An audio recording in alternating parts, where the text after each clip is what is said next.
Hello बच्चों, आज मैं आपको CUET एग्जाम 2024 की 3 सबसे बड़ी रूल बताने वाला हूं जिसको आपको अपने दिमाग में रख के उसके अकॉर्डिंग अपने एग्जाम की तैयारी करनी है। अगर आपने ये रूल्स अपने दिमाग में नहीं रखा और इसके अकॉर्डिंग तैयारी नहीं करा तो आपको बहुत बड़ा जुर्माना भुगतना पड़ सकता है। मतलब पिछले साल जिन बच्चों ने इन रूल्स को अवॉइड कर दिया, ढंग से समझा नहीं या जिनको पता ही नहीं था इनके बारे में, उनका आज ड्रॉप आउट हो चुका है। वो या तो एग्जाम दोबारा देने वाले हैं या फिर किसी कारणवश उनका एग्जाम निकल ही नहीं पाया। समझ रहे हो कितनी इंपॉर्टेंट चीज है। तो चलिए वीडियो को शुरू करते हैं। वीडियो को एंड तक देखिए और एक और रिक्वेस्ट है आपसे कि इस चैनल को सब्सक्राइब कीजिए, इस चैनल पे बने रहिए, क्योंकि हमारी जो अनटोल्ड मैथ कम्युनिटी है ना, यहां पे भाई हम आपसे ब्रो टू ब्रो बात करते हैं। मैं आपसे पर्सनली बड़े भैया की तरह आपके से बात करता हूं। कुछ ऐसी बातें, कुछ ऐसी चीजें जो शायद आप अपने मां बाप से नहीं कर सकते हो, वो सारी फीलिंग्स हम यहां शेयर करते हैं आपस में कम्युनिकेट करके। समझ रहे हो? तो इसको अपना बड़ा भाई मानो, मतलब मेरे को अपना बड़ा भाई मानो और चैनल पे बने रहो। ठीक है, देखो बात ऐसा है, सबसे पहला रूल जो यहां पे कहता है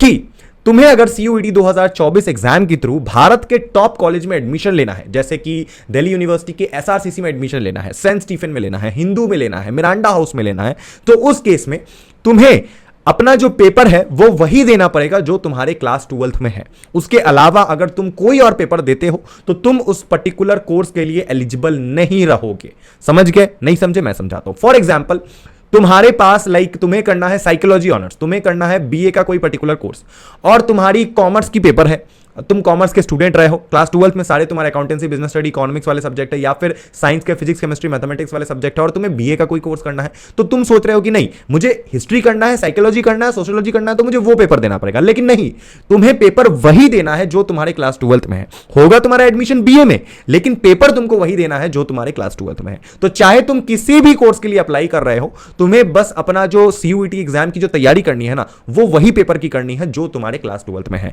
लेकिन ये क्राइटेरिया सिर्फ और सिर्फ दिल्ली यूनिवर्सिटी के लिए अप्लाई है। अब बाकी यूनिवर्सिटी की बात करें, DU में, GNU में, सॉरी DU नहीं, JNU में, BHU में वगैरह वगैरह, तो वो अपने कंडीशन के अकॉर्डिंग लेती है। लाइक अगर आपको BHU से BA करना है तो वहां पे सिर्फ लैंग्वेज और जनरल टेस्ट की जरूरत है, डोमेन की जरूरत नहीं है। तो it is not compulsory all the time कि आप हर यूनिवर्सिटी के लिए डोमेन दो, हर यूनिवर्सिटी के लिए लैंग्वेज का पेपर दो या फिर जनरल टेस्ट। ये डिपेंड करता है यूनिवर्सिटी टू यूनिवर्सिटी। लेकिन जब हम बात करते हैं भारत के top university like Delhi university के कॉलेजेस की, तो चाहे आपको किसी भी कॉलेज में पढ़ना हो DU के, आपको पेपर वही देना पड़ेगा जो आपके क्लास 12th में है। ओके, सेकंड जो सबसे बड़ी गोल्डन स्ट्रैटेजी यहां पे आती है कि भाई ये तो आपके लिए बहुत बड़ा गुड न्यूज़ है, सच बता रहा हूं मैं, कि तुमको कोई भी स्ट्रीम करना हो, कोई भी कोर्स करना हो, तुम आज के टाइम पे बिल्कुल कर सकते हो। पहले के टाइम पे स्ट्रीम चेंज करना बहुत ज्यादा डिफिकल्ट हुआ करता था, मतलब ग्रेजुएशन के टाइम पे आफ्टर क्लास 12th, लेकिन आज वो नहीं है। CUET एग्जाम आने के बाद तुमको बस उस पर्टिकुलर कोर्स में जिसमें तुमको एडमिशन लेना है, लाइक तुम्हें BCom में एडमिशन लेना है लाइक DU में, तो तुमको बस वही पेपर देना है जो तुम्हारे क्लास 12th में, बात खत्म, तुम्हारा उसमें एडमिशन हो जाएगा, हो गया।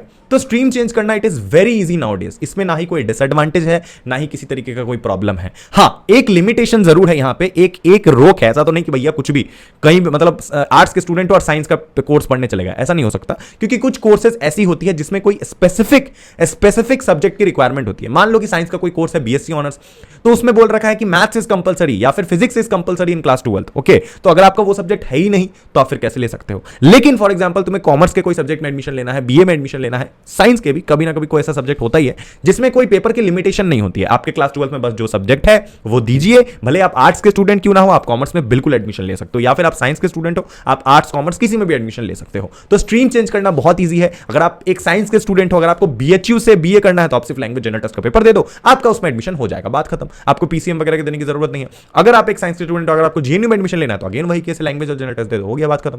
तो स्ट्रीम चेंज करना after CUET it is very easy nowadays. Okay, बहुत बहुत इजी हो चुका है। ठीक है, अब coming to the last point, लेकिन उससे पहले मैं तुमको ना थोड़ा मोटिवेट कर दूं अपने एग्जाम के लिए। ध्यान से सुनना जो मैं बोल रहा हूं, छोटा सा बात है कि देखो, अगर ये तुम्हारा एग्जाम नहीं निकलेगा ना, मैं सच बता रहा हूं मजाक से हट के, अगर ये तुम्हारा एग्जाम नहीं निकलेगा ना भाई, तो कोई तुमको नहीं पूछने वाला है, मजाक से हट के कोई नहीं पूछेगा तुमको। आज जितना तुम्हारे सोसाइटी वाले या जितने भी टीचर तुमको जो हाँ बाबू ये बोल रहे हैं ना, कल को वो तुमको गलत दृष्टि से देखेंगे। लेकिन तुमको नहीं हार मानना है भाई, तुमको ये एग्जाम निकाल के रहना, बात खत्म। तुमको साबित करके रहना कि भाई तुम्हारे अंदर भी कोई क्षमता है, तुम्हारे अंदर भी पोटेंशियल है और तुम फोड़ सकते हो, और तुम बिल्कुल फोड़ोगे।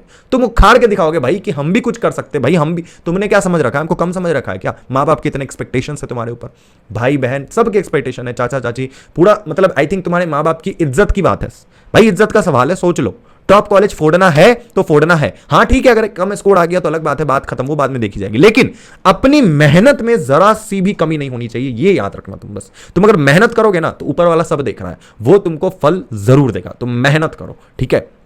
आखिरी जो तीसरा सबसे बड़ा यहां पे इंपॉर्टेंट पॉलिसी निकल के ये आता है कि इस बार या कभी भी सीयूईटी 2024 में किसी भी प्रकार की कोई लिमिटेशन नहीं है उन बच्चों के लिए जो ड्रॉप आउट है या फिर जो गैप ईयर स्टूडेंट है। कोई भी बच्चा जिसने 12th का एग्जाम दे रखा है या फिर देने वाला है, वो सीयूईटी एग्जाम में बैठ सकता है, चाहे उसका 10 साल का गैप ही क्यों ना हो आफ्टर 12th, वो भी दे सकता है। अगर कोई ड्रॉप आउट है तो वो भी दे सकता है, कोई भी डिसएडवांटेज किसी भी तरीके का नहीं होगा। और अगर तुम्हारा ये एग्जाम चलो उतना अच्छा नहीं जाता है तो तुम अगले साल भी दे सकते हो, वो भी बिना किसी डिसएडवांटेज के।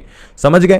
तो ये 3 मेजर पॉलिसीज है जो आपके लिए बहुत ज्यादा इंपॉर्टेंट थी जानना, और स्पेशली जो सब्जेक्ट वाली मैंने बताई है स्टार्टिंग के 1 और 2 पॉइंट, वो एकदम ध्यान से इंपॉर्टेंट, मतलब अपने दिमाग में छाप लो उसको, ठीक है। बाकी चैनल पे बने रहो, और भी अपडेट्स आएंगे, मैं आपको बताते रहूंगा, और कोर्सेज वगैरह से रिलेटेड सारी बातें फ्यूचर में जरूर करेंगे। ओके, आप टेंशन मत लो, तैयारी तो यहीं करवाएंगे। ओके, मिलते हैं अगले वीडियो में, तब तक के लिए I love you guys, bye bye, tata, all the best.